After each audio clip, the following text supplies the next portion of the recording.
Long-distance routes would impact the Amtrak lines that run north of Fort Wayne through Waterloo. And News Channel 15's Holly Campbell talked to supporters of passenger rail, and she joins us in Studio 15 with their reaction to the proposed budget. Holly. There are 3 Amtrak lines that run through Indiana. 2 of those lines stop in Waterloo.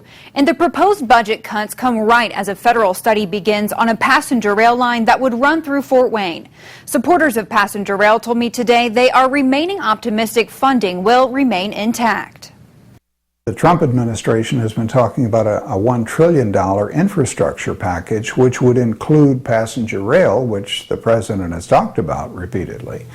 And we were surprised to see these kinds of cuts proposed. Northeast Indiana Passenger Rail Association President Fred Lanahan says if passed, the cuts would put the brakes on Amtrak in Indiana. We would lose all 3 of those trains. They're all long-distance trains, and the Trump budget proposes to eliminate long-distance Amtrak funding.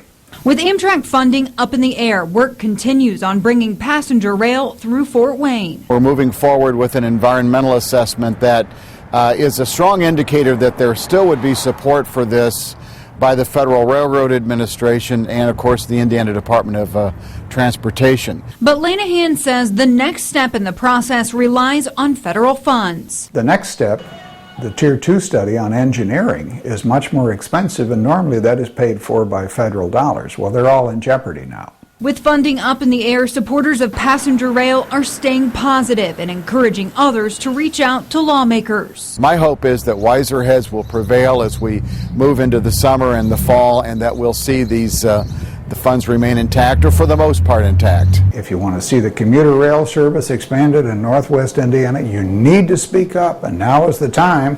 I reached out to Amtrak about the proposed cuts. To see what the CEO says about it, head to wayne.com and click on the story. In Studio 15, Holly Campbell, News Channel 15.